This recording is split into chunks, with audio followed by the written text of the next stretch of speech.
अस्सलाम वालेकुम गाइस, कैसे हैं आप सब लोग। उम्मीद करती हूँ सब बिल्कुल ठीक होंगे, खैरियत से होंगे और मज़े से ज़िंदगी गुजारे होंगे। गाइस आज आपको क्या बताऊँ, आज का जो व्लॉग है ना वो कुछ थोड़ा ख़ास भी है और थोड़ा सा आम भी है। ख़ास इसलिए है कि हमारे स्कूल ओपन होने वाले हैं और इतनी लंबी छुट्टियों के बाद जब बच्चे वापस आएंगे ना तो उनकी क्या कंडीशन होगी ये तो आप खुद भी सोच सकते हैं।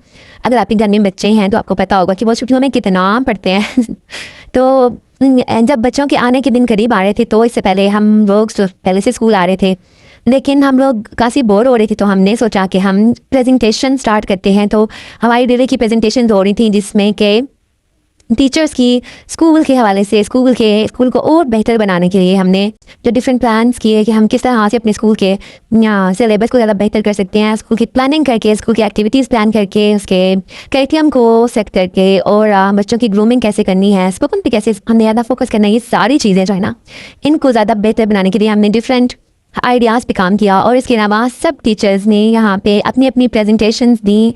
डेली हम एक दूसरे को अपनी प्रेजेंटेशन दिखाते थे कि हम किस तरह से क्लास में पढ़ाते हैं, कैसे हमारी टीचिंग सबके लिटरली जब हमने सब टीचर्स की प्रेजेंटेशंस ली ना उससे हमें इतने अच्छे आइडियाज़ मिले।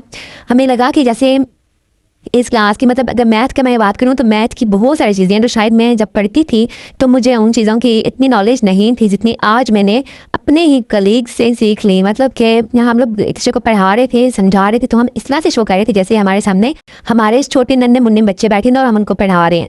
तो हमने इस तरह से प्रेजेंटेशन थी और इसमें बहुत सी चीज़ें जो थी वो हमें समझ भी आई और एक दूसरे की खामियाँ जो हमें लग रही थी कि इसको इस तरह से ज़्यादा बेहतर बनाया जा सकता है वो भी हमने एक दूसरे को सजेस्ट किया कि तुम अगर इस तरह से करवाओगी काम तो ज़्यादा बेहतर होगा, इस तरह से बोलोगी, इस तरह से चीज़ को करवाओगी, एग्जाम्पल यही वाली शो करोगी तो यह ज़्यादा बेहतर होगा। और इस तरह से कुछ टीचर्स ने जैसे हमारी फाउंडेशन क्लासेस की जो आइडियाज़ होती हैं, एक्टिविटीज़ होती हैं, हम किस तरह छोटे बच्चों को पढ़ाते हैं वो बड़े बच्चों की जो टीचर्स हैं उन्होंने सीखा और उन्होंने बहुत इन्जॉय किया। मतलब हमने इस चीज़ को बहुत ज़्यादा इन्जॉय किया और हमने एक दूसरे से बहुत कुछ सीखा। और ख़ास तौर पर जब आपको प्रेजेंटेशन का मौका मिलता है ना तो आपके अंदर से जो एक थोड़ी सी हिचकिचाहट होती है ना कि जब आप बहुत सारे अपने जैसे लोगों से, शायद अपने से भी ज़्यादा नॉलेज वाले लोगों के सामने आप प्रेजेंट करने जा रहे हैं तो आपको थोड़ा सा झिझक होती है कि पता नहीं आप कैसा बोलोगे, कैसा उनके सामने आप अच्छा प्रेजेंट कर सकोगे नहीं कर सकोगे। आप नर्वस होते हैं, थोड़ा सा होते हैं, आपके अंदर ये चीज़ होती है, सबके अंदर होती है। जब आप डेमोन्स्ट्रेशन के जाते हैं तब भी आप थोड़ा सा नर्वस हो जाते हैं। तो ये सब चीज़ें थी जो कि हम सब ने एक दूसरे को जब शो की तो हमारे अंदर कॉन्फिडेंस और ज़्यादा बिल्ड हुआ, जो कि बहुत अच्छी चीज़ होती है। और आई थिंक ये प्रेजेंटेशन जो है ना ये टीचर्स के लिए बहुत एक नॉलेज में उनकी इंक्रीज़ करती है उनकी नॉलेज को और उनको ज़्यादा इससे फ़ायदा भी होता है। हम एक दूसरे के साथ मजाक भी कर रहे थे कि भाई तुम ये थोड़ी सी इस चीज़ को ऐसे कर दो ना तो ज़्यादा बेहतर होगा, बच्चों के सामने सब कुछ परफेक्ट होना चाहिए। खैर ये सब कुछ तो हमने किया ही। और उसके साथ साथ घर की बात की जाए तो घर में जी सफाइयाँ और काम ये तो साथ साथ चल रही थी ना। आज मेरी अम्मी आई थी, मेरी अम्मी ने मुझे कहा कि तुमने क्या हाल बना रखी है अपने पौधों की, क्या तुमने गंद मचाया हुआ है। वो सारे उन्होंने उठा के दूसरे कॉर्नर में रख दिए और मैंने कहा कि मैं तुम्हें सेट करके दूंगी सारे। और फिर मैंने जी वो तो लाइक की कि सारी मिट्टी फैली हुई थी और मुझे सारा फर्स्ट होना था और कल हमारा स्कूल ओपन होना था। आप यकीन करें कि आज सफाइयाँ हो रही हैं और कल मुझे स्कूल जाना है और स्कूल के लिए अलग से प्रिपेयर होना है, क्योंकि स्कूल के लिए वैसे तैयारी से ज़्यादा मुझे मेंटली प्रिपेयर होना है, क्योंकि कल का दिन ना बहुत ज़्यादा हेक्टिक होने वाला है। क्योंकि कल हमने सब बच्चों को वेलकम करना है, उसमें हमारे न्यू स्टूडेंट्स भी आएंगे और जो पुराने वाले हैं उनको भी बहुत अच्छे से वेलकम करना है, उनकी वीडियोस बनानी है, पिक्चर्स बनानी है, उनके साथ गेम्स प्ले करनी है, उनका सिलेबस कवर करवाना है। और ये सब चीज़ें आप देखें, ये एक टीचर, आप लोगों को लगता है कि शायद टीचर जो होती है ना वो बस स्कूल जाती है, एंजॉय करती हैं और घर वापस जाती हैं। ऐसा बिल्कुल भी नहीं होता। अभी मदर्स को आइडिया हो गया होगा जिनके बच्चे ना घर पे ना उनको 1 महीना भी आराम से कौन सी नहीं गुजारने दिया, उन्होंने शुक्र किया कि आज बच्चे स्कूल जा रहे हैं, मैं जाएं जल्दी जाएं, हमारी जान छोड़े क्योंकि वो घर में तंग आ गई थी। तो आप यकीन करें कि हमारे पास जो बच्चे आते हैं हमने उनको सिलेबस भी कवर करवाना होता है, उनका करिकुलम जितना टफ होता है हमने उनके दिमागों में इंस्टॉल करना ही करना होता है। इसके साथ साथ हमने उनकी पर्सनालिटी ग्रूमिंग भी करनी होती है, उनकी स्पोकन बेटर करनी होती है, उनकी एक्टिविटीज़ करवानी होती है, उनको बुलवाना होता है, उनको प्रेजेंट करवाना होता है। और आप यकीन करें कि जो बच्चे जो होते हैं वो जिनके जो बहुत शाय होते हैं, जिनको बोलना नहीं आता, उनको इस तरह के काम पे रह के आके बड़ा ही मुश्किल टास्क होता है। लेकिन हम टीचर्स हम कर लेते हैं, हम माहिर हैं भाई, हमें करना आता है। हम ऐसी ट्रिक चलाते हैं ना कि बच्चे हमारी बात मानने पे मजबूर हो जाते हैं, वो कर दिखाते हैं जो कोई नहीं करवा सकता उनसे, वो हम करवा लेते हैं। एनीवेज गाइज, मैं जहाँ तक मैं अगर वैसे अगर मैं फुल टीचर ना भी होती ना तो मैं एज अ प्रोफेशनल टीचर की बात करती। जो टीचर होते हैं लिटरली मुझे लगता है कि जो टीचर होता है ना, एक बेस्ट टीचर जो होता है ना, वो ना सिर्फ एक टीचर बच्चों को पढ़ाना उसका काम होता है, वो बच्चों को मैनर्स भी सिखाता है। जो टीचर होता है ना वो सिर्फ एक टीचर नहीं होता, बल्कि वो उसको मैं कहती हूँ कि टीचर, मैं शायद खुद अपने लिए बात नहीं कर रही, मैं सबके लिए बात कर रही हूँ कि जो टीचर होते हैं मेरे नज़र में, जो टीचर होते हैं वो ना सिर्फ आपको बुक्स की नॉलेज देते हैं, इनफैक्ट वो हमारे लीडर होते हैं। और जो टीचर होता है ना वो बच्चों का फ्रेंड भी होता है। उसके पास बहुत सारी उसके ऊपर बहुत सारी प्रोफेशनल सूट करते हैं। लाइक वो टीचर एक डॉक्टर भी होता है बच्चों का, वो उनका फ्रेंड भी होता है जो उनकी सारी बातें सुनता है। बच्चे आपको हर तरह की बातें बताते हैं तो शायद वो अपनी मदर्स के साथ शेयर नहीं करते, अपने फ्रेंड्स के साथ शेयर नहीं करते, वो टीचर के साथ शेयर करते हैं। और वो एक डॉक्टर इस तरह से होता है कि वो बच्चों के दिल और दिमाग का इलाज करता है। अगर कोई बच्चा बहुत उदास होता है, परेशान होता है, तो टीचर ही होता है जो उसको एक हौसला देता है, उसकी बातों को सुनता है और उसको सुकून देता है। और उस्ताद एक माली की तरह भी होता है। लाइक किस तरह से जिस तरह माली पौधों को पानी देता है ना और देखभाल करता है, इसी तरह से उस्ताद बच्चों के अंदर एक कॉन्फिडेंस लेकर आता है, उनकी जो सलाहियतें होती हैं उनको उजागर करता है, उनको संवारता है। और एक आर्किटेक्ट भी मैं कहती हूँ टीचर होता है, जो कि बच्चों की फ्यूचर की जो मजबूत बुनियादें होती है ना वो एक टीचर ही रखता है। जो उनके फ्यूचर में कि क्या बन सकते हैं, वो उनकी जो बेस बनाने वाला होता है ना वो टीचर ही होता है। अगर आपको अच्छा टीचर मिल जाए और बच्चों की बेस अच्छी बन जाए तो आप यकीन करें कि आगे जाके उसके फ्यूचर में वो जो उसकी पीजी नर्सरी की टीचर्स होती है ना, वो उसको चाहे वो डॉक्टर भी बन जाए, लॉयर बन जाए, कुछ भी बन जाए ना, उसको वो टीचर नहीं बोलते हैं। ये आप आजमा के देख लेना, ऐसा ही होता है। मतलब टीचर के लिए तो आप क्या मैं कहूँ कि टीचर एक पूरे सोसाइटी को ना बदलने वाली चीज़ है। तो टीचर की इतनी रिस्पेक्ट होनी चाहिए आप सबकी नज़र में। टीचर को ये मत समझें कि भाई ये तो जॉब के लिए निकल पड़ी है और इसको और कोई प्रोफेशन नहीं मिला तो ये टीचर बन गई है। ऐसा नहीं है, बिल्कुल भी ऐसा नहीं है। मैं तो कहती हूँ जो लोकल स्कूल की टीचर्स होती है ना, उनको भी आपको रिस्पेक्ट देनी चाहिए, क्योंकि वो बहुत मेहनत कर रही होती हैं। और टीचर एक अच्छा टीचर बनने के लिए ना उसको अपनी जान लगानी पड़ जाती है। इनफैक्ट वो घर में जाके भी शायद घर के काम भी कर रही होंगी ना, तो वो उनके दिमाग में वही चीज़ें चल रही होती हैं कि मैंने इस बच्चे को, ये जो बच्चा था ये वीक है, इसके अंदर ये चीज़ आ रही है, तो मुझे इसके लिए ये चीज़ अप्लाई करनी चाहिए इसके ऊपर, ताकि वो बेहतर मैं उसको कर सकूँ। लेकिन जो टीचर्स होती हैं जिनको शायद जो नहीं, उनको ये सब चीज़ें मैटर नहीं करती, तो वो मैं कहती हूँ वो टीचर कहलाने के लायक ही नहीं है। वो तो फिर टीचर है ही नहीं, वो तो जस्ट आप कहने की इंजॉयमेंट करने के लिए गया और जॉब की और बस दुनिया में छोड़ गया। ऐसा उसको टीचर कहना ही नहीं चाहिए। असल में जो एक्चुअल टीचर होता है ना वो मतलब आप खुद सोचे कि वो आपके बच्चे को बदल के रख देगा।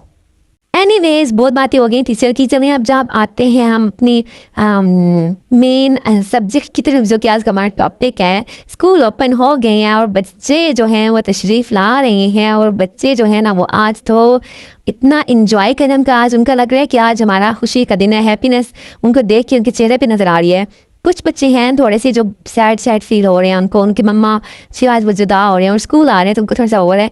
यहाँ पे हमने बच्चों को वेलकम किया, बहुत अच्छे से हमने वेलकम किया। हम सब टीचर जहाँ पे खड़े थे उनको वेलकम करने के लिए, और मैं यहाँ बच्चों की पिक्चर्स लेने के लिए सबसे पहले उनको बता रही थी कि आपने इस तरह से इस फोटो बूथ के अंदर आना है और यहाँ पे ऐसे खड़े होना है और ऐसे आपने हाय बोलना और ऐसे ये बात करनी है। तो बच्चों को एक दफ़ा बताना पड़ता है, उसके बाद फिर बच्चे कॉपी करते हैं। टू तोते की तरह, बच्चे तोते की तरह होते हैं, इनका दिमाग ऐसे करते हैं, जो चीज़ इनके दिमाग में डाल दो ना इन्होंने उसको फ़ौरन कॉपी करना होता है। और टीचर तो उनकी होती है ना, बस टीचर को तो कॉपी ही करना होता है इन्होंने। इसलिए एक अच्छा टीचर जो होता है ना वो बच्चों को हर अच्छी बात सिखा सकता है। आज हेक्टिक डे तो है, बहुत ज़्यादा है, लेकिन आज स्कूल का माहौल भी बहुत अच्छा लग रहा है, खुशियों भरा। क्योंकि पहले जब स्कूल में बच्चे नहीं थे ना तो हम डेली स्कूल आ रहे थे, लेकिन स्कूल इतना बोरिंग लग रहा था। और आज स्कूल खुशियों से भरा हुआ था, हर तरफ रंग बिरंगे बैग के साथ बच्चे हंसते खेलते दाखिल हो रहे थे ना। तो कोई अपने फ्रेंड्स को मिल रहा है, कोई टीचर्स को हंस रहे हैं, तो बहुत ही खूबसूरत लग रहा था। और बच्चे जो है ना वो यही कह रहे थे, टीचर हम बोर हो गए थे घर में। Happy because today my school opened. The vacations ended. First I was very bored because I had nothing to do. But now I'm happy because school opened and I love school. भाई हर चीज़ का मज़ा उसके उस वजह से ही होता है। जैसे कि घर में जब तक फैमिली ना हो तो घर का मज़ा नहीं होता, इस तरह स्कूल में जब तक बच्चे ना हो, स्टूडेंट्स ना हो, तो स्कूल का मज़ा ही नहीं आता। सच कहूँ तो स्कूल का असल मज़ा जो है ना वो रूटीन में ही है। अब क्लासेस शुरू हो गई हैं, सब बच्चे जब सब कुछ जो है ना वो तरतीब में आ जाएगा, तो बच्चों के साथ हंसी मजाक, पढ़ाई और डिफरेंट एक्टिविटीज़ सब कुछ अगेन स्टार्ट हो जाएगा, तो बहुत ही मज़ा आने वाला है। तो यहाँ मैं अपनी क्लास के साथ बैठ के एक ज़रा फ़ोटो शोटो लिया मैंने, और उसके साथ अभी काम तो बहुत ज़्यादा हैं। पढ़ाई के साथ साथ जो है ना वो हमारे दूसरे काम भी बहुत सारे होते हैं जो कि बच्चों के लिए हमने प्लान किए हुए हैं। खैर इनफैक्ट आपको मैं सब कुछ दिखाऊंगी। आज तो बच्चों को मैं वो खूब इंजॉय करवाऊंगी, खूब सारा इंजॉय करवाऊंगी। उसके बाद फिर नेक्स्ट डे से हम आ जाएंगे अपनी रूटीन पर और बच्चों को उनकी कॉपियाँ चेक करेंगे। उनकी राइटिंग मुझे आइडिया है कि इनकी राइटिंग सबकी ख़राब होगी रीडिंग, वो सब पे मुझे अगेन मेहनत करनी पड़ेगी, लेकिन कोई नहीं, इंशाल्लाह सब कुछ मैं बेहतर करवा लूँगी। और हम सब टीचर्स जो है ना वो फुली अपना हार्डवर्क करेंगे और बच्चे जो है ना ज़रूर इस चीज़ को कॉपी करेंगे और हमें इसका रिजल्ट भी नज़र आएगा इंशाल्लाह। यहाँ पर ना हमने बच्चों के लिए बहुत खूबसूरत सी गुडी बैग्स भी बनाई थी उनको वेलकम करने के लिए। उसके अंदर हमने चॉकलेट्स, कैंडीज़ और इस तरह की चीज़ें रखी थी और कुछ उनके लिए बटरफ्लाइज और डिफरेंट हमने शेप्स बनाई थी जो कि बच्चे इन चीज़ों को बहुत इंजॉय करते हैं। तो उस तरह से हमने ज़रा बच्चों को आज वेलकम किया था। और इसके अलावा अब हमारा नेक्स्ट जो है ना वो कुछ दिनों के बाद आने वाला है ईद मिलादुन नबी, तो उसको भी हम सेलिब्रेट करेंगे इंशाल्लाह। और उसके बाद हमने साथ साथ बच्चों की स्टडीज़ पर फोकस करना है और जो न्यू एडमिशन्स आ रहे हैं उनको भी वेलकम कर रहे हैं हम लोग साथ साथ। तो इंशाल्लाह ये सब चीज़ें चलती रहेंगी स्कूल के अंदर। और गाइस इसके अलावा भी आजकल जैसे मुख्तलिफ जगहों पे आप लोग देख रहे हैं बहुत ज़्यादा सैलाब आ रहे हैं, हर तरफ इतना ही तबाही मची हुई है ना, तो स्कूल बंद हो चुके हैं। बहुत सी जगहें ऐसी हैं जहाँ पे बिल्कुल स्कूल आना बच्चों का बंद हुआ है। तो वो भी बच्चे हैं जिनके घर जो है ना वो बिल्कुल तबाह हो गए हैं सैलाब की वजह से, बारिशों की वजह से।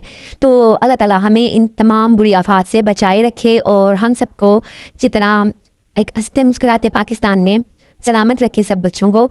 और जिन जगहों पे नुकसान हुआ है उनको भी हम कहेंगे कि वहाँ पे भी जल्द अज जल्द जो है वो वहाँ पे बेहतरी आए और जितना हम लोगों से हो सके हम उनकी मदद कर सकें। लेकिन कोई ऐसा सोर्स नहीं मिल रहा कि जिससे हम डायरेक्टली जाके उनकी हेल्प कर सकें।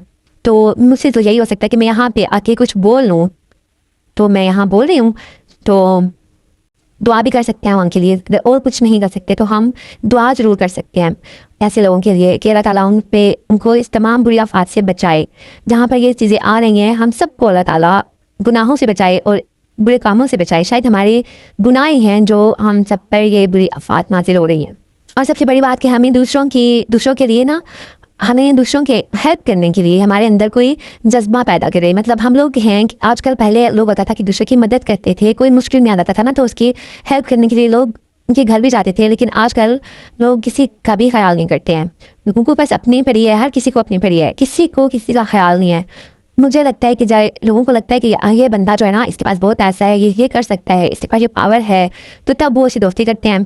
ठीक है, दोस्ती भी उन्हीं से करते हैं जिनकी दोस्ती करके उनको लगता है कि हाँ इनके साथ दोस्ती करने का कोई तो फ़ायदा होगा ना भाई, इसके रेफरेंस से हम ये कर सकते हैं वो कर सकते हैं, तो इसलिए लोग दोस्ती करते हैं। दोस्ती भी आजकल लोग देख के करते हैं कि दोस्ती करेंगे ना तो कोई ना कोई फ़ायदा तो होगा। अपना फ़ायदा हर जगह पे लोग देखते हैं। कोई भी ऐसा आपको इंसान नहीं मिलेगा जो आपको बगैर फ़ायदे के आपके साथ दोस्ती करेगा या आपसे मनासिब बढ़ाएगा। ठीक है, तो ये सब चीज़ें हैं और हर किसी को आई थिंक सो पता है, हर कोई इस बारे में जानता होता है। लेकिन फिर भी हम लोग कभी कभी बेवकूफ़ बन ही जाते हैं, कभी हम खुद बन जाते हैं, कभी हम बनाए जाते हैं। तो खैर ये सब कुछ चलता रहता है। ओके गाइस, मिलते हैं आपसे नेक्स्ट व्लॉग में जब हम सेलिब्रेट करेंगे ईद मिलादुन नबी। और तब हम आपको नेक्स्ट व्लॉग में मिलते हैं। तब तक के लिए अपना बहुत सारा ख्याल रखिए, मुझे अपनी दुआ में याद रखें और मिलते हैं आपसे नेक्स्ट व्लॉग में। वीडियो को लाइक करना, शेयर करना, कमेंट करना मत भूलिएगा। टेक केयर, अल्लाह हाफिज़। और हाँ, लास्ट में ये जरूर कहना चाहूँगी कि अपने आसपास देख लिया करें कि अगर कोई बीमार है, किसी की तबीयत बहुत ज़्यादा ख़राब है या कोई इस कंडीशन में है कि आपको लगे कि आपको जाना चाहिए उसके पास, उसका हाल सिर्फ मालूम कर लें। भाई आपके पैसे नहीं लगेंगे, आपके कोई रुपए पैसे नहीं लगेंगे, आपको जस्ट जाना होगा और आपसे उनका हाल पूछ लेने से भी ना कोई खुश हो जाएगा। अगर आपको लगता है कि अगर आपके आसपास कोई ऐसा बंदा है तो आप ज़रूर जाएँ और उनका हाल मालूम करने जाएँ। एटलीस्ट उस बंदे को इतनी खुशी होगी ना आपके जाने से, और जब किसी और को खुशी होगी तो आपके अंदर के जो दुख है ना वो भी कम हो जाएंगे। तो अपने आसपास के लोगों को ज़रूर देखा करें। अपनी ज़िंदगी में से, अपनी बिजी लाइफ में से थोड़ा सा टाइम इतना ज़रूर निकालें कि अपने आसपास थोड़ा सा झांक के देख लें कि कोई हमारी वजह से तो परेशान नहीं है। अगर आपकी वजह से नहीं भी है ना तो भी कोई परेशान है तो उसके पास जाएं, थोड़ा सा उसको देखें, तो उससे यह होगा कि किसी के पास आपके जाने से भी शायद उसके दुख कम हो जाएंगे। अगर कोई बीमार होता है तो आप उसके पास जाएं तो उसकी जो तकलीफ है ना वो आपके जाने से भी थोड़ी सी कम हो जाएगी। तो ये भी एक बहुत बड़ी बात होती है। ओके गाइस, टेक केयर, अल्लाह हाफिज़।